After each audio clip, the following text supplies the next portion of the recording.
So permutation and combination. अब इसमें क्या करना है हमें कि मान लो हमारे पास 4 नंबर्स है ए बी सी डी, ये 4 नंबर्स, ठीक है।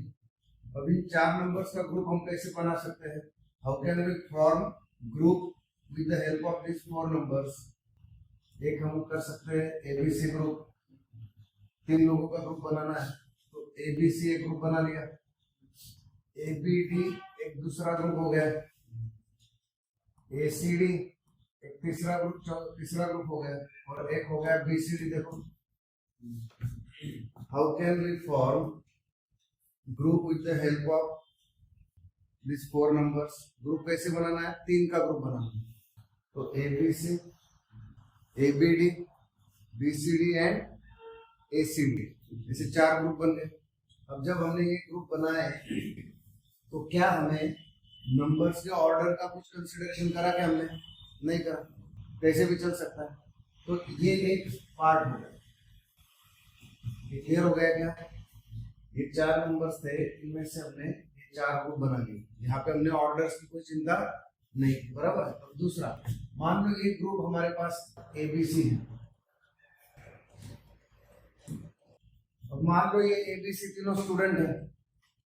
अब अगर ये तीनों स्टूडेंट है और हमको फोटो निकालना है, तो जब फोटो निकालना है तो ए बी के पास बैठ सकता है, बी सी के पास बैठ सकता है, सी ए के पास बैठ सकता है, ऐसे अलग अलग ऑर्डर्स यहाँ पे इंपॉर्टेंट होंगे। तो कैसे ऑर्डर बनेंगे? मान लो हमारे पास 3 नंबर्स ए बी सी है जिनका ये ग्रुप एक है, बराबर है कि नहीं? तो कैसे बनेंगे ऑर्डर? ए बी सी ऐसे ऑर्डर हो सकती है, ए सी बी ये एक ऑर्डर हो सकती है, सी ए बी ये एक ऑर्डर हो सकती है, सी बी ए ये भी एक ऑर्डर हो सकती है, बराबर है क्या? और क्या हो सकता है? बी ए सी और एक बी सी।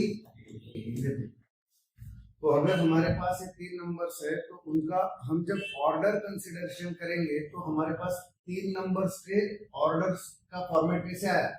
6 फॉर्मेट आ गए, बराबर कि नहीं? तो यहाँ पे हमने क्या करा? अरेंजमेंट को वैल्यू, यहाँ पे हमने अरेंजमेंट ऑफ नंबर्स की, अरेंजमेंट ऑफ नंबर्स किए तो अरेंजमेंट ऑफ नंबर्स में किसको वैल्यू आ गई?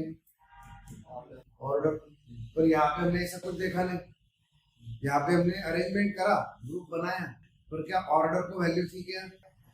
तो जब भी हम arrangement of numbers with the help of orders करेंगे तो उसे हम बोलेंगे परम्यूटेशन। जब भी अरेंजमेंट ऑफ नंबर्स में हम ऑर्डर कंसिडरेशन करेंगे क्या हो जाएगा? परम्यूटेशन। और विदाउट ऑर्डर जो रहेगा उसे बोलेंगे कॉम्बिनेशन। जैसे हमें बोला है कि भाई तुम 4 लोग हैं, कंबाइन हो जाओ कैसे भी, तो ऑर्डर की जरूरत नहीं है। पर अगर सिक्वेंशियली फोटो निकालना है, समथिंग कुछ काम है, पहला यहाँ पे बैठेगा, दूसरा यहाँ पे बैठेगा, तीसरा यहाँ पे बैठेगा, तो किसकी जरूरत पड़ेगी वहां पे? ऑर्डर। तो जब भी हमें arrangement of numbers, arrangement of objects करना है, वहां पे हम अगर ऑर्डर कंसीडर कर रहे हैं तो उसे क्या बोलेंगे? परम्यूटेशन। और विदाउट ऑर्डर कंसीडरेशन कर रहे हैं तो कॉम्बिनेशन। क्या बात समझ में आई? क्लियर हो गया? अब दूसरा पॉइंट इसमें, अब जब हम हमारा इस चैप्टर में देखना है परम्यूटेशन, तो परम्यूटेशन जब हम देख रहे हैं तो एक्चुअली क्या है, ये ऑर्डर इंपॉर्टेंट है। तो मान लो यहाँ पर एक एग्जांपल हम लेते हैं, मान लो हमारे पास फिजिक्स की 2 किताबें हैं, किताब 1 किताब 2, ठीक है। एक मैथ्स की कंसिडरेशन करेंगे, मैथ्स की हमारे पास 3 किताब है, 1 2 3, और हमें बोला है कि इनमें से कोई भी एक किताब उठाना है। बस समझ में आएगी नहीं? हमारे पास फिजिक्स की 2 किताबें हैं, मैथ्स की 3 किताबें, इनमें से सिर्फ आइदर फिजिक्स और मैथ्स एक किताब उठानी है। तो हम फिजिक्स की किताब उठाने के लिए हमारे पास कितने पर्याय है? 2। तो दो वे से फिजिक्स की किताब उठा सकते हैं, एक या तो ये या तो ये। मैथ्स की कोई एक किताब कितने वे से उठा सकते हैं? 3 वे से उठा सकते हैं, बराबर कि नहीं? And one thing can be done in m way, and another thing can be done in n way. Whenever one thing can be done in m way and another thing can be done in n way. तो अब देखो ये 2 वे से हम उठा सकते हैं, ये 3 वे से उठा सकते हैं, तो उठाना कितने हैं? एक ही उठाना है। तो इसका मतलब हमारे पास टोटल कॉम्बिनेशन क्या हो गया? कितने वेज हो गए? 5 वे है। 5 में से कोई भी उठाना है, ऐसा नहीं कहा है कि फिजिक्स ही उठाना है। हमारे पास फिजिक्स की 2 किताबें हैं, मैथ्स की 3 किताबें हैं, उनमें से हमें एक उठानी है, फिजिक्स और मैथमेटिक्स। फिजिक्स और मैथमेटिक्स, फिजिक्स और मैथमेटिक्स उठानी। तो जब यहाँ पे और कंसीडरेशन है तो आइदर और, कंपल्शन नहीं कि यही उठाओ। तो ये कितने टाइम है? तो ये 3 टाइम है हमारे पास, है ना, 3 वेज है। तो इन दोनों में से हमारे लॉ ऑफ एडिशन या fundamental principle of counting, fundamental principle of counting, permutation combination में 2 फंडामेंटल प्रिंसिपल ऑफ काउंटिंग है। एक है एडिशन लॉ फंडामेंटल प्रिंसिपल और दूसरा है multiplication fundamental principle of counting में। एक एडिशन लॉ है और एक क्या है? Multiplication law. एडिशन लॉ ये क्या है? If one thing can be done in m ways and another thing can be done in n ways, then any one of the two things can be done in m plus n ways। आई बात समझ में? अगर हमें ये 2 वे हमारे पास है, ये 3 वे है, तो एनी वन ऑफ द हमारे पास 2 plus, whenever one thing can be done in m ways, another thing can be done in n ways, independent of first। इसका कोई संबंध नहीं, independent of first। तो either or any one of the 2 things can be done in m plus n। अब हमारे पास 3 ऐसी चीजें, x है, y है, z है। तो x और y और z कितने वेज बनेंगे? x plus y plus z। This is fundamental principle of counting addition. Rule समझ में आया? एकदम सिंपल स्टेटमेंट है। If any one thing can be done in m ways and another thing can be done in n ways, then any one of the 2 things can be done in n plus। Clear हो गया? कोई problem? आगे बढ़े। अब मान लो हमारे पास, अब fundamental principle of counting में हम मल्टीप्लिकेशन रूल देख रहे हैं। अगर multiplication rule, fundamental principle of counting में मल्टीप्लिकेशन रूल हम देखेंगे। क्या है मल्टीप्लिकेशन रूल? इसका एक एग्जांपल ले लेंगे। मान लो कुछ सिंपल एग्जांपल ले लेते हैं। तुम्हें जाना है मुंबई से दिल्ली, मुंबई से दिल्ली जाना, ठीक है? तो मुंबई से पूना तक तुम्हारे पास ट्रेन के 2 ऑप्शन है, ठीक है? और पूना से दिल्ली के तुम्हारे पास ट्रेन के 3 ऑप्शन है। क्या तुम्हें कोई भी ऑप्शन छोड़ते आएगा क्या? नहीं। वहां पे क्या था? या तो फिजिक्स या तो मैथमेटिक्स, दोनों नहीं। यहाँ पे दोनों कंसिडरेशन है, यानी तुम्हें ट्रेन तो मुंबई से पुणे के लिए भी लेनी है और कंपल्सरी लेना है। यहाँ पे और नहीं है, यहाँ पे एंड है। You have to pick up train from Mumbai to Pune, और नहीं एंड पुणे टू। जब एंड आ जाएगा तो मल्टीप्लिकेशन आ जाएगा। बस समझ में आई? और अगर रहता ना तो हम क्या करते हैं? एडिशन करते। और यहाँ पे क्या है कि मान लो तुम्हें मुंबई से पुणे के लिए जाना है, तो कितने वे है तुम्हारे पास? 2 वे।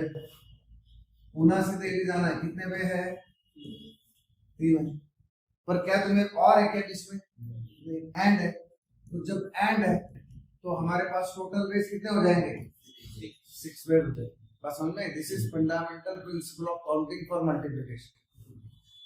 Fundamental principle of counting for multiplication. Whenever one thing can be done in m ways, whenever one thing can be done in m ways, and having done it by any one of the ways, having done it by, यानी जैसे ये 2 veg थे कि नहीं, हमने एक train select कर ली, whenever one thing can be done in m ways and having done it by any one of the m ways and another thing can be done in n ways independent of क्या first ये हो गया यहाँ के selection का इससे कोई लेना देना नहीं whenever one thing can be done in m ways and having done it by any one of the one ways and another thing can be done in n ways and independent of first then both things can be done in m n ways दोनों thing करने ना जैसे भाई यहाँ पे पहली train ये दूसरी इधर की ए बी सी ट्रेन मान लो ये 1 और 2 और इधर की क्या है ए बी सी मान लो इसने 1 सिलेक्ट करा तो पहला तो सिलेक्शन हो गया whenever one thing can be done in m ways and having done it by any one of the one m ways another thing can be done in n ways ये इसको select कर सकता है इसको select कर सकता है इसको सिलेक्ट कर सकता है तो 3 वेज हो गए बराबर है कि नहीं दूसरा ये इसको भी सिलेक्ट कर सकता है तो ऐसे भी हो सकता है कॉम्बिनेशन तो 3 + 3 कितने हो गए 6 हो गए टोटल बात समझ में whenever समझ रहा है क्या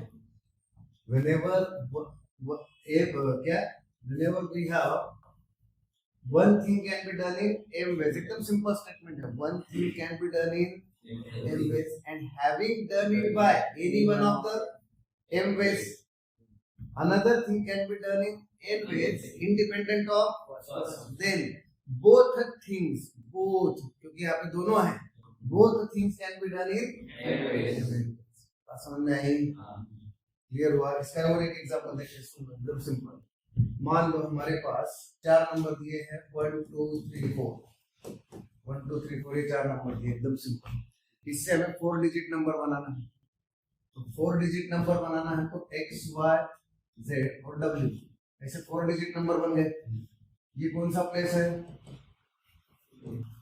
यूनिट ये टेंस प्लेस ये 100 प्लेस और ये 1000 प्लेस बराबर कि नहीं अब हमें क्या कहा गया है कि रिपीटेशन चलेगा रिपीटेशन का कोई लेना देना नहीं या फिर थोड़ा कंडीशन डाल देते कि रिपीटेशन नहीं चलेगा थोड़ा और कर देते रिपीटेशन नहीं चलेगा तो क्या कितने वेज है इन 4 नंबर से ये 4 नंबर बनाने के कितने वेज बात समझ में कि नहीं हमारे पास ये 4 मान लो ये 4 ऑब्जेक्ट्स है अलग अलग इन 4 ऑब्जेक्ट्स को तो किस तरह से अरेंज कर सकते हैं उसके वेज कितने हैं वो हम देख रहे हैं तो क्या कर सकते हैं हम मान लो यहाँ पर 1000 प्लेस कैन बी 1000 के लिए हमें एक चुनना है कोई ऑब्जेक्ट तो हमारे पास कितने अवेलेबल है तो कितने वे से चुन सकते हैं हम 4 में से तो 1000 place can be selected in 4 veg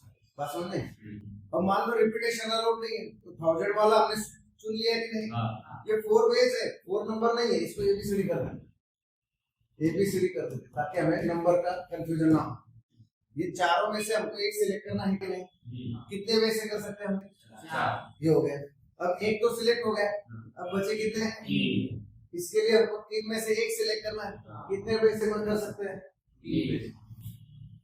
अब बचे कितने इसके लिए हमें 2 में से एक सिलेक्ट करना है तो कितने वे हमारे पास अब बचा कितना तो इसके लिए हमारे पास एक ही बचा है तो नंबर ऑफ वेज हाँ क्या इसमें सिर्फ एक ही है क्या एंड है ना ये भी सिलेक्ट करना है and both things can be done in m n ways product लेना तो कितने वेज हो गए तो ये जो 4 ऑब्जेक्ट्स है इनको अरेंज करने के कितने वेज है हमारे पास 24 वेज क्या बात समझ में आई अरे समझ लो कि नहीं कंसेप्ट अब इसमें थोड़ा सा और एक घुसड़ देते हैं मान लो हमारे पास नंबर ही ले लेंगे 8 9 0 ये 3 नंबर ले लेते हैं और कहा है कि 3 डिजिट नंबर बना इससे तो वेज कितने हैं 3 डिजिट नंबर्स के वेज कितने हैं अब मान लो कि 3 डिजिट नंबर है ना XYZ 100 10 और क्या इसमें एक चीज तो पक्की है कि अगर 3 डिजिट नंबर चाहिए तो 100 प्लेस जो है वो 0 नहीं चाहिए। तो इसका मतलब 100 प्लेस के लिए हमारे पास सिर्फ 2 ही ऑप्शन है। तो कितने में से कर सकते हैं? क्योंकि 0 तो ले ही नहीं सकते ना। जब 100 प्लेस जो है 100 का, वहां पे 0 आएगा क्या? तो ये होगा भी तो हमें उससे कोई लेना देना नहीं। तो हमारे पास ऑप्शन कितने हैं सिर्फ 100 के लिए। अब हमने 2 में से एक सिलेक्ट, कितने बचे? अब मान लो रिपीटेशन अलाउड है, तो रिपीटेशन अगर अलाउड है तो हमारे पास तीनों है फिर, क्योंकि यहाँ पे 0 चल सकता है, यहाँ पे 0 नहीं चलेगा। तो अगर रिपीटेशन अलाउड कर दिया तो 10 प्लेस के लिए फिर से 3 ऑप्शन है। तो कितने टाइम ले सकते हैं? यूनिट के लिए फिर से कितने ऑप्शन है? कितने वेज हो गए? आई बात समझ में? सो परम्यूटेशन में 2 मेन लॉ है फंडामेंटल प्रिंसिपल ऑफ काउंटिंग में, एक एडिशन लॉ और एक दूसरा कौन सा काम है ना? मल्टीप्लिकेशन। एडिशन लॉ में क्या है? जब भी हमें आएगा और तो हम एडिशन लॉ की तरफ जाएंगे, एडिशन करेंगे। और जब भी हमें आएगा एंड तो हम कहा जाएंगे। तो whenever one thing can be done in m ways and another thing can be done in n ways, then any one of the two things, any one, both nahi, any one of the two things can be done in m plus n ways। Physics की किताब और maths की किताब, तो किताब तो दोनों हमारे पास है पर हमको लेनी एक ही है ना। Any one of the two things, समझे क्या? अरे क्लियर हुआ क्या? फिजिक्स की किताब थी, मैथ्स की किताब थी, हमको एक ही उठानी है। तो any one of the two things can be done in m plus n ways। Clear हुआ? अब दूसरा, if one thing can be done in m ways and having done it by any one of the m ways, another thing can be done in n ways independent of first, then yeah, number of ways of doing both things together, mn। this is fundamental principle of counting multiplication। इतना clear है? Basic पूरा clear है? चलो अभी लिखेंगे, निकालो note.